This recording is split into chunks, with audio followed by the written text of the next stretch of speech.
Okay, the episode starts off with Orietta inside Dr. Harvard's office, and she's offering him some deaf macaroons that she whipped up. And he's like, "No, I told you that's hardly necessary." And she's like, "No, please, just take one. If you don't like it, then I'll hang up my apron." So he bites into the macaroon, and he tears that macaroon up. And then he just started choking. And he collapsed to the ground, and now he's gasping for air. Orietta steps right on over him as she watched him, collapse to the ground. She steps over him and goes straight to his drawer where the letter is. And she goes into the drawer, get the letter, and she starts, skimming over the letter, seeing if she can figure it out who it was. And we just see that it says concerned citizen. And she take the letter with her and tuck it in her apron. And then she goes back over to Dr. Harvard, who's still gasping for air, and she wipes the crumbs off his mouth.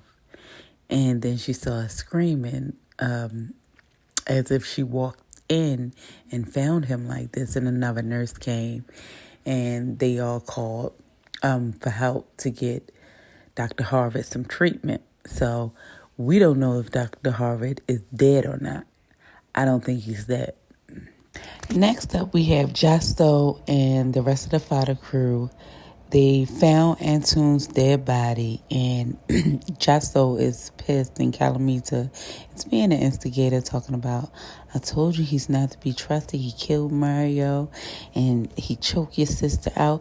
So, his sister, Justo's sister, was married to Antoon. I'm just figuring that out. I didn't know that. So Antoon's wife is Justo's sister, I think, but y'all let me know. I may be wrong.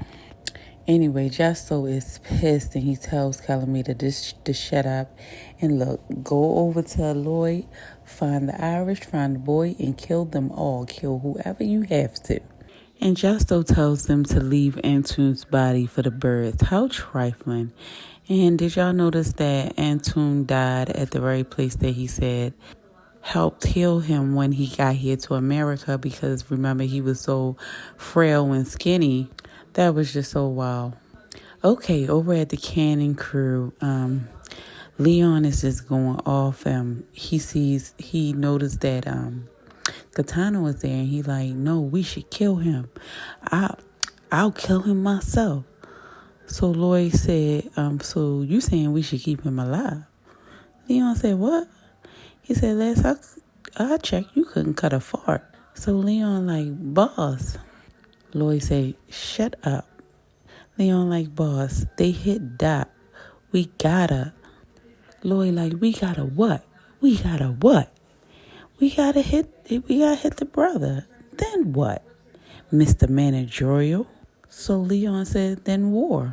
So Lloyd said, "Okay, well, how many men? First step, what? Second step, what? Attack or defend?" And Leon just loses it. Like, you really thought that you can get my boy shot and grabbed up by the bulls and I do nothing? Leon like, "No, boss, it's not like that." Leon is saying like, "Look, you gonna need me. I got the brains. I'm not just muscle."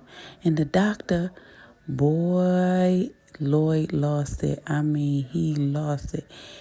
Lloyd punches Leon in the face and continues to say his name again, say his name again. And then he takes off his belt and whips Leon's ass. Now, I don't know why I know why Lloyd is that stressed out, but why he chose to take it out on Leon. Like, that's not the time to do that, and you don't have to demean him because of the things you're going to. He's a man just like you are. One of Lloyd's guys had to pull Lloyd off of him, and he's like, "Lloyd, that's Happy's cousin. We gonna need Happy if we gonna win this war." So Lloyd gets off of him, like, get him out of my sight. Lloyd goes in the other room where the phone was ringing, and it was Abel, and Abel was setting up the meeting for 3 o'clock. So Lloyd confirms the meeting for 3 and warns them, like, this shit is going to cost y'all. Okay, now we got Twitchy sitting outside of Cannon's building. And he's, I guess, I don't know what the hell he doing, but Justo told him to find Gaetano by 3 o'clock. He knows exactly where Gaetano is because he seen him over with Lloyd earlier that day. So I don't know if he's contemplating if he should go in here or not. And he's just sitting there, just going 1 low, 2 low, 3 low Indians. And then we have Duffy. He jumps in a car, catching Otis off guard. Duffy hops in and said, how can ye depart from the ways of the Lord? Twitchy like, shit. Duffy said, don't get any ideas. It's like a fortress in there. This is Lloyd Cannon's spot. I looked him up. He's a number runner from out of New York. He picked up our suspects a few days ago, and I feel like they may be here, maybe. I thought about getting a warrant to go in and find them, but a little birdie told me that he had some cops on his payroll. Twitchy like, yeah, I heard about it. So Duffy said, so what do you say we go in there, guns a-blazing? Nah, they'll chew our asses out. Duffy asks, do you know about the blood atonement? And he gets to preaching about the word. So Twitchy like, nope, I haven't heard about that one. Duffy like, well, the spirit tells me you fill your pockets just like the rest of them. Fly that crooked line, is that true? Twitchy like, listen here, if I knew where your Mormon God was, I'd drive through the night and I'll stab him through the fucking eye. We are done. So Duffy like, that's how you want it? But be careful how many sides you play. Even a gold coin has 2 faces. Twitchy like, get the fuck out. Okay, next, Cannon's wife is at home teaching the kids a lesson, and there's a knock on the door. It's Calamita. And Calamita like, hello. There's usually a guard outside on the porch, but not today. How many kids you have in there? And he tried to like pry the door open, and Bill like, get out of here. Cannon tries again, and she's like, look, I got a question. You ever been to the zoo? Calamita said, yeah, sometimes. You ever see the mama lion and her cubs? Calamita like, look like, okay, what point are you trying to make? Do you think mama lion is in that cage for her protection? And Bill pulls out this big-ass shotgun and pointed towards Calamita's chest. And she says, to be fair, that's what we call a rhetorical question. Now get the fuck out of here. Calamita like, be careful with that thing. And he turned his ass around and walked down the motherfucking steps because his ass wasn't trying to get his wig pushed back that day. Next is the Cannon takeover over at the Smutney's home and business. And we see men going in and out the houses, out the house, taking boxes in and out. And Ethelrida comes downstairs doing what Ethelrida do, being nosy, seeing what's going on. As Lemuel comes in the house with some boxes, he runs into Ethelrida and he says, hello to you too. And he like, you all right? And Ethelrida says, excuse me, I gotta go. And she ran upstairs. I think she was kind of blushing. Lemuel just continues to, organize. He put the boxes down and he's just looking at the room, looking around on the walls and stuff. And as he has his back turned, it's a casket in back of him. And inside the casket is the ghost from Ethelrida party. And when Lemuel turned back around, the ghost lays back down in the casket, so Lemuel couldn't see him. Lemuel go over to the casket and knocks on the casket like, hello, is anyone in there? Honey, I thought that ghost was going to jump out of that casket, but he didn't. Thank God he didn't. Okay, so Calamita goes inside Satchel and Rabbi's room looking for clues, I guess. And he finds a clue inside of a Bible. It's a newspaper clipping of a store that says Uncle Jack Feed and Seed. I guess this is some sort of safe place for Rabbi that he always kept. And why the hell he keep it in the Bible? That's like the easiest place for a person to find your personal things, especially money. Up next, we got Jasto. He's riding in a car on the way to meet up Cannon, and he's reminiscing about his brother. Jasto pulls up with his entire squad, the entire mob squad. So Omi is at the door, and he tells Jasto, just you, no muscle. Jasto tells his men, if I'm not out in 30 minutes, y'all come in shooting. Well, Jasto, Lloyd only need 30 seconds to do something to you. Not a whole 30 minutes. Hey, y'all, did y'all peep Nosy / Daffy peeping everything from his car down the street? All this activity going on with the fighter and the Cannon crew. Yeah, he down the street watching. Okay, so the 3 o'clock meeting begins. And Ebal said, first, I like to recognize that things got out of hand between our families, and I would like to apologize. Lloyd said, you apologize. Ebal continues. He says, Dr. Senator. Lloyd said, don't say his name. They better ask Leon about mentioning Dr. Senator name. Ebal was like, Dr. Senator was my friend. His death shouldn't have happened. But Gaetano is a fighter, and is the son of Donatello Fada, which is chosen by New York, and his death just can't happen. So Lloyd like, it can't happen. He said, I'm telling you, it's people that you can kill, and it's people that you can't. So Jasto is going to say, well, he's more of an animal than people. So Apple just continues. He's like, Mr. Cannon, we are prepared to do some trading. You'll have full control over the slaughterhouses over east and the trucking routes to Cleveland and Dallas. So Lloyd was like, well, maybe I killed him already. And Apple like, no, if that was the case, you wouldn't be right. We wouldn't be right here right now. And you could see that Jasto kind of got a little excited until Apple said that, and he was like, oh yeah, that's true. So Lloyd said, well, maybe I'll kill you too. So Jasto though going to laugh like this is a laughing matter. And so Cannon and his crew looking like, what the fuck? Like, bitch, what is so funny? Do we look like clowns and comedians? I guess to Jasto they did. So Lloyd said, well, let's say I make this deal and, I let him go. Then what? Apple said he gonna be on the first thing smoking back to Italy. So Jasto like, not really. Because for real, New York doesn't even know he's gone. He looks at Apple and say, and you didn't tell him what else? So Apple like, what? So Jasto continues. He's like, listen, I've been grieving since the loss of our father, and Gaetano took advantage of that. He killed your man. He shot at your son. But Gaetano didn't do this on his own. He had rats helping him. Like the rat you killed earlier, Pablo. But this one guy, he did the lowest of the low. A horror. He killed your son. Your son is dead. Lloyd and his crew is like, what the fuck? Guns get to clicking and pointing. Jasto says, listen, this is why I came here in person. This is emotional, and we respect you. And we grieve with you. This shouldn't have never happened. And I know a life for a life. That's the rules.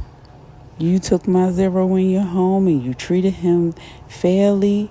But I beg you, please, if you're going to kill somebody, kill Gaetano instead of him. So Lloyd like, I want to see the body. I want to see the body.